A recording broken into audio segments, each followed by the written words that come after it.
안녕하세요. 매일 아침에요, 통장에 월세가 딱딱 들어온다면 어떨까요? 아, 상상만 해도 좋네요. 네, 진짜 월급날이 그냥 365일 계속되는 그런 기분일 것 같은데요. 오늘 저희가 같이 한번 깊이 들여다볼 자료가 바로 이런 상상, 이걸 현실로 만들었다는 그 윤수연 작가의 365 월세 통장이라는 책입니다. 그리고 그 책에 대한 여러 서평들, 또 저자 관련 글들을 좀 모아봤어요. 네, 365 월세 통장이라 제목부터가 확 끌리죠. 그렇죠. 당신도 이런 매일 월세 시스템, 이거 좀 솔깃하신가요? 네, 오늘 살펴볼 자료들을 이게 공통적으로 한 사람의 되게 흥미로운 여정을 다루고 있습니다. 29살, 평범한 회사원이었던 저자가 어떻게 경제적 자유라는 목표를 딱 세우고 특히 그 소액으로 접근 가능한 꼬마 아파트 경매, 이게 좀 독특한 방식인데 이걸로 3년 만에 30채의 아파트를 마련했는지 그 과정을 아주 상세하게 보여주고 있어요. 3년 만에 30채요? 와. 네, 그래서 이게 단순한 뭐 성공 스토리 이걸 넘어서 그 과정에서 발휘된 꼼꼼함, 이 키워드하고 구체적인 실행 전략들, 이런 게 계속 반복적으로 강조되고 있더라고요, 자료들에서. 맞아요. 그래서 오늘 저희 목표는 아주 명확합니다. 이 자료들을 바탕으로 해서요, 365 월세 통장이 제안하는 그 소형 아파트 경매 투자법, 이게 과연 현실적인가? 특히 당신처럼 좀 소액으로 재테크 시작하려는 분들께는 이게 어떤 의미가 있을까? 이걸 좀 파헤쳐 보려고 합니다. 네, 좋은 접근입니다. 그리고 이 책을 본 사람들은 어떤 부분에서 영감을 얻고 또 어떤 점에서는 좀 한계를 느끼는지 이런 것도 좀 균형 있게 살펴보면서요. 당신에게 꼭 필요한 그런 인사이트를 찾아보겠습니다. 자, 그럼 지금부터 그 속으로 한번 같이 들어가 보시죠. 네, 좋습니다. 먼저 그 저자 이야기가 상당히 흥미를 끌어요. 29살에요. 인생이 좀 시시하게 느껴졌다. 이런 생각에서 모든 게 시작됐다고 하죠. 아, 그 나이에 그런 생각을? 네. 단순히 돈을 많이 번다? 이걸 넘어서서 자신이 진짜 원하는 삶, 이걸 살기 위한 돌파구로 경제적 자유를 꿈꿨던 것 같아요. 어쩌면 꽤 많은 분들이 좀 공감할 만한 그런 출발점 아닐까요? 그렇죠. 충분히 그럴 수 있죠. 자료들을 보면 저자가 이제 여러 투자 방법을 탐색하다가 이게 가성비가 좋겠다 한 게 부동산 경매고요. 그중에서도 특히 초기 자본 부담이 적은 꼬마 아파트, 여기에 집중하기로 결심합니다. 초기 자본요, 얼마나 적었는데요? 시작 자금이 1,000만 원 정도였다고 해요. 1,000만 원이요? 아, 정말요? 네, 정말 소액으로 시작한 셈이죠. 교보문고 책 속에나 여러 인터뷰 같은 걸 종합해보면 목표는 아주 구체적이었습니다. 3년 안에 30채 소유, 365일 매일 월세 받는 시스템 구축, 이거였어요. 와, 목표가 정말 명확했네요. 그리고 놀랍게도 실제로 이 목표를 달성했고 월 평균 1,000만 원가량의 현금 흐름을 만들었다고 전해집니다. 대단하네요, 진짜.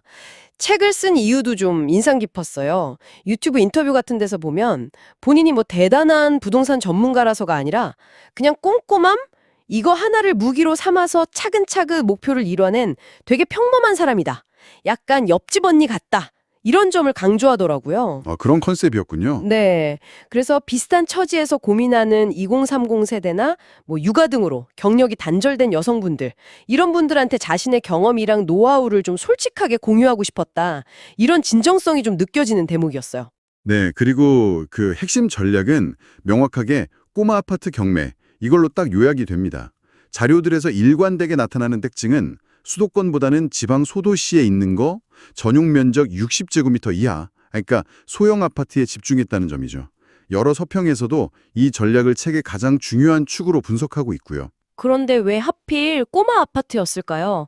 보통 부동산 투자하면 좀 더 크고 으리리하고 비싼 거, 이런 걸 떠올리기 쉬운데 왜 이런 소형 아파트에 집중했을까? 그 이유가 좀 궁금해지네요. 당신도 이 점이 좀 의아할 수 있을 것 같아요. 그거 아주 좋은 질문입니다. 자료들을 쭉 종합해서 그 이유를 한번 살펴보면요. 크게 한 3가지 정도로 정리할 수 있을 것 같아요. 첫째는 아까 말씀드렸듯이 초기 투자금이 적게 든다는 거. 1,000만 원으로 시작했으니까요. 뭐 진입 장벽이 낮았던 거죠. 네, 그렇죠. 둘째는 잘만 고르면 의외로 임대 수익률이 높다는 장점이 있어요. 매매가 자체가 낮으니까 월세 수입 대비해서 수익률이 괜찮게 나올 수 있다. 이런 계산인 거죠. 오, 수익률이요? 네. 그리고 셋째는 그 대학가나 산업단지 인근처럼 임대 수요가 꾸준한 지역, 이런 데를 좀 선별적으로 공략하면 공실 위험을 최소화할 수 있다. 이런 판단이 작용한 것 같습니다. 아, 수요가 확신한 곳을 노렸군요. 맞습니다. 책에 보면 실제 투자 사례로 삼척의 누가 아파트가 언급되는데 거기가 대학가 옆이라서 공실률 제로를 기록했다고 하고요. 또 광양 개연 아파트는 산업단지 수요 덕분에 투자금 대비 2배의 매매 차이까지 거뒀다고 나와요. 와, 차이까지? 네. 광양 효성 임대아파트 사례처럼 회사 기숙사 수요를 노린 경우도 있었고요. 이런 구체적인 사례 제시가 독자들한테 나도 해볼 수 있겠는데? 이런 생각을 좀 심어주는 것 같아요. 그리고 이런 아파트를 사는 방식으로 경매를 택했다. 이 점이 또 하나의 핵심이죠. 여러 서평에서도 지적하듯이 경매는 시세보다 저렴하게, 때로는 급매물보다도 더 싸게 부동산을 살 수 있는 아주 강력한 수단이니까요. 그렇죠. 가격 메리트가 크죠. 혹시 경매에 대해서 좀 막연한 두려움이나 어려움을 느끼셨다면 이렇게 비교적 부담이 적은 소형 아파트를 중심으로 접근하는 방식, 이게 좀 흥미롭게 다가올 수도 있겠네요. 바로 그 지점입니다. 그리고 저자가 이 경매 과정을 성공적으로 이끌 수 있었던 비결, 이걸로 끊임없이 강조하는 게 바로 꼼꼼함이에요. 꼼꼼함이요? 네. 책 속에나 서평들 보면 이 단어는 거의 빠지지 않고 등장하는데요. 여기서 중요한 건 이 꼼꼼함이 그냥 단순한 성격적 특성 이걸 넘어서 저자한테는 부족한 자본을 메우는 핵심 레버리지 역할을 했다는 점입니다. 아, 자본 대신 꼼꼼함으로 승부했다. 그렇죠. 큰 자본 가진 투자자들이 자금력으로 밀어붙일 때 저자는 철저한 분석이랑 시스템으로 승부한 거죠. 복잡해 보이는 경매 과정을 자기만의 6단계 체크리스트로 만들어서 시스템화했는데 이 체크리스트가 실질적으로 도움이 많이 됐다. 이런 독자들 평가가 많아요. 그 꼼꼼함을 바탕으로 한 구체적인 원칙이나 시스템, 그런 게 있다는 거군요. 어떤 내용들이 좀 제시되어 있나요? 네. 책에서는 경매 투자의 3가지 기본기를 제시합니다. 첫째, 권리 분석이 명확하고 깨끗한 물건부터 시작하라. 처음부터 복잡한 문제에 얽힐 위험을 줄이라는 거죠. 안전하게 시작해라. 하고 안정적인 현금 흐름을 목표로 삼으라는 메시지입니다. 여기서 잠깐 권리 분석을 짚고 넘어가자면 이게 뭐냐면요. 경매로 낙찰받은 부동산에 혹시 숨어있는 예상치 못한 빚이나 법적 문제가 있는지, 그래서 그걸 내가 떠안게 되지는 않는지 확인하는 아주 중요한 절차거든요. 아, 그거 잘못하면 큰일 나겠네요. 맞아요. 책에서는 이 부분을 깊게 다루진 않지만 경매의 정말 기본 중에 기본이라고 할 수 있죠. 여기에 더해서 수익을 내기 위한 5가지 법칙, 수요 공급 분석, 스마트 앤 스피드 결정, 실전 경험 축적, 좋은 파트너십, 부자 마인드셋 이런 것도 제시하고 있습니다. 이건 저자가 토스피드에 기고한 글에서도 일관되게 강조하는 원칙들이고요. 구체적인 실행 단계도 8가지로 나눠서 설명하는데 이 부분들이 참 생생하게 다가왔어요. 예를 들어서 물건 분석 단계에서는 111방이라고 해서 매일 경매 사이트에서 100개의 물건 정보를 훑어보면서 안목을 기르라고 조언하죠. 하루에 100개요. 와. 네. 부동산과 세무 블로그 리뷰에서도 언급되는데 와, 이거 정말 보통 노력이 아니겠다 싶더라고요. 하루에 100개라니. 어휴. 취미 하나는 그냥 포기해야 할 수도 있겠어요. 하하, 그럴 수도 있겠네요. 그러면서도 현장 조사는 또 휴가처럼 즐기라고 하니까 그 균형감이 참 재미있습니다. 맞습니다. 그만큼 몰입하고 꾸준함이 필요하다는 그런 방증이겠죠. 입찰 단계에서는 목표 수익률을 미리 딱 정하고 낙찰 확률을 조금이라도 높이기 위해서 입찰가 끝자리를 9로 써내는 전략. 예를 들면 1억 19만 원, 1억 39만 원 이런 식으로요. 이런 걸 활용했다고 합니다. 아, 그런 팁이 있군요. 네. 책 속에 나오는 그 청주 삼덕 아파트 낙찰 사례를 보면 정말 아슬아슬한 차이로 낙찰받는 장면이 꽤 극적으로 묘사되어 있어요. 그리고 또 하나 중요한 포인트는 경락 잔금 대출. 이걸 적격 활용했다는 점입니다. 아, 대출이요? 네. 낙찰가의 한 70에서 80%까지 대출이 가능했기 때문에 1,000만 원이라는 소액으로도 투자를 시작하고 또 확장할 수 있었던 핵심적인 비결이죠. 여러 브런치나 티스토리 서평에서도 이 레버리지 활용을 성공의 주요 요인으로 분석하고 있습니다. 세입자를 내보내는 그 명도 과정에 대한 이야기도 빼놓을 수가 없죠. 경매 초보자들이 아마 가장 걱정하는 부분 중 하나일 텐데요. 저자는 이때 법적인 절차뿐만 아니라 약간 감정적인 교류, 이걸 통해서 원만하게 해결하려는 노력을 강조하더라고요. 아, 사람 대 사람으로 접근했다는 거군요. 네, 포항 보광그린파크 아파트 명도 사례에서는 세입자랑 같이 울었다는 에피소드까지 나올 정도니까요. 물론 모든 명도가 이렇게 드라마틱하게 풀리지는 않겠지만 그 접근 방식 자체는 좀 참고할 만해 보입니다. 네, 그렇죠. 그 외에도 최소 비용으로 집의 가치를 높이는 셀프 리모델링 노하우라던가 적절한 매도 및 임대 타이밍 잡는 법, 그리고 세금 절약 전략까지 정말 경매 투자의 A부터 Z까지 전 과정을 자신의 경험을 바탕으로 쭉 풀어내고 있습니다. 네, 그 명도에 대한 인간적인 접근 방식, 이게 독자들한테는 딱딱한 법률 이야기보다 더 와닿았을 수 있어요. 경매 과정 전체를 경험해보지 않은 사람들한테는 마치 선배가 자기 시행착오를 들려주는 것처럼 그렇게 느껴졌을 테고요. 자, 그렇다면 이 책을 실제로 읽은 사람들의 반응은 어땠을까요? 런치머니나 부동산과 세무블로그 같은 여러 후기들을 종합해보면 전반적으로는 긍정적인 평가가 좀 우세합니다. 오, 그런가요? 네. 특히 그 365일 월세 통장이라는 직관적이면서도 매력적인 컨셉 자체가 아주 강력한 동기부여가 되고 또 평범한 사람이 읽어낸 성공이라는 점에서 저자의 진솔함이 큰 공감을 얻은 것 같아요. 정확합니다. 경매에 대해서 정말 아무것도 모르던 초보자도 전체적인 투자 프로세스를 이해하기 쉽게 설명해주고 특히 그 6단계 체크리스트 같은 구체적인 도구를 제공한 점, 이게 실용적이다 이런 평가가 많습니다. 현금 흐름 창출이라는 부동산 투자의 기본 원칙을 배우는데 입문서로 좋다 이런 의견도 눈에 띄고요. 아, 입문서로서의 가치가 있군요. 네, 한 티스토리 서평에서는 저자의 글쓰기 스타일이 되게 친근하고 흡입력이 있어서 다른 딱딱한 경매 책들보다 훨씬 재미있게 읽혔다 이런 반응도 있었어요. 아까 말씀하신 옆집 언니 컨셉이 어느 정도 먹힌 셈이죠. 하하, 그러네요.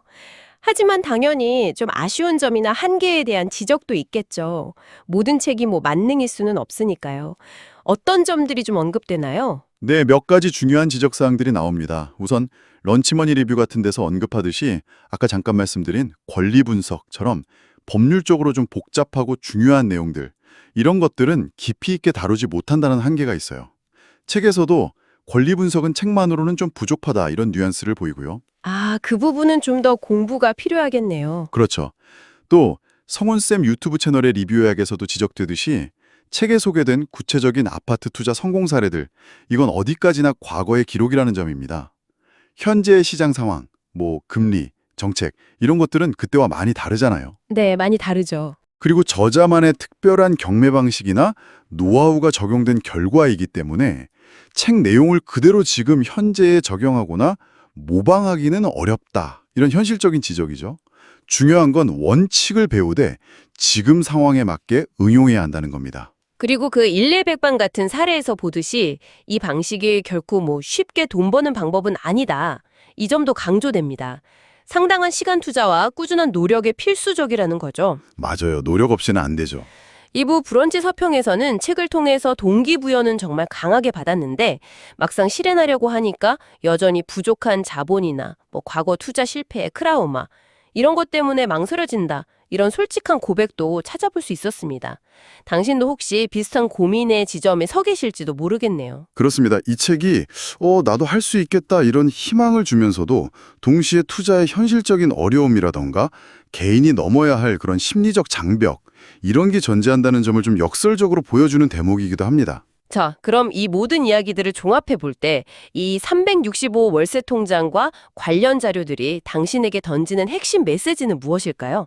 혹시 당신도 29살의 저자처럼 현재의 삶에서 어떤 변화를 좀 갈망하거나 경제적 독립을 꿈꾸고 계신가요? 만약 그렇다면 이 자료들은 당신에게 하나의 구체적인 가능성을 제시합니다. 큰돈 없이도 부동산 투자의 세계에 발을 들일 수 있는 방법, 꼬마 아파트 경매, 그리고 그 성공을 뒷받침하는 태도, 꼼꼼함, 꾸준함, 시스템 구축, 이걸 보여주죠.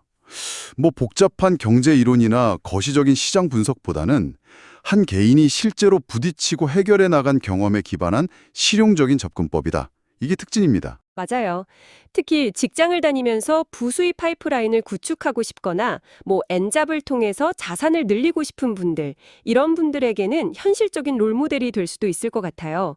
여러 서평에서도 직장인이나 경력 단절 여성이 참고하기 좋다, 이런 평가가 있었고요. 네, 충분히 그렇죠. 다만 여기서 놓치지 말아야 할 것은 나도 할 수 있다는 용기와 함께 막연한 환상이 아니라 정말 철저한 준비와 실행력이 반드시 뒷받침되어야 한다는 사실입니다. 책에서도 끊임없이 강조하는 부분이죠. 단순히 영감만 얻는 데 그치지 말라는 겁니다. 네, 실행이 중요하죠. 오늘 저희는 윤수연 작가의 365 월세 통장을 둘러싼 다양한 시각들을 좀 깊이 있게 탐색해 보았습니다. 평범한 개인이 꼼꼼함과 시스템 구축이라는 무기로 소형 아파트 경매 시장에 뛰어들어서 경제적 자유의 기반을 마련한 이야기. 이건 분명 많은 사람들에게 강한 울림과 영감을 주는 것 같습니다. 그렇죠. 이 책은 경매 투자에 대한 동기부여와 함께 전체적인 과정을 이렇게 조망하는데 분명 유용한 가이드가 될 수 있습니다. 하지만 동시에 기억해야 할 점은 책에서 제시된 원칙과 경험을 바탕으로 하되 반드시 현재의 시장 상황과 또 자신의 여건에 맞춰서 전략을 재구성하고 끊임없이 학습하며 실행해야 한다는 것입니다. 네, 현재 상황에 맞게. 네, 여러 리뷰에서 공통적으로 지적했듯이 과거의 성공 사례를 단순히 복제하는 것만으로는 미래의 성공을 보장할 수 없다. 이런 냉정한 현실 인식이 필요합니다. 여기서 마지막으로 한 가지 더 생각해 볼 만한 지점이 있습니다. 저자는요, 30채 아파트 확보, 365일 월세 수입이라는 아주 구체적이고 측정 가능한 목표를 세웠다는 점이에요. 네, 그 목표 설정이 중요했죠. 그리고 그 목표를 달성하기 위해서 1일 100방, 6단계 체크리스트 같은 자기만의 체계적인 실행 과정을 설계하고 그것을 꾸준히 밀어붙였습니다. 그렇다면 이제 질문은 당신에게로 향합니다. 꼭 부동산 투자가 아니어도 괜찮습니다. 당신이 현재 이루고 싶은 구체적인 재정적 목표는 무엇인가요? 그리고 그 목표를 현실로 만들기 위해서 당신은 이 책의 저자처럼 어떤 명확한 목표를 설정하고 또 어떤 체계적인 과정을 디자인하며 얼마나 꾸준히 그것을 실천해 나갈 수 있을까요? 이 질문에 대한 당신만의 답을 찾아보는 것, 그것이 오늘 저희가 함께 나눈 이야기의 진정한 시작점이 될 수 있을 겁니다.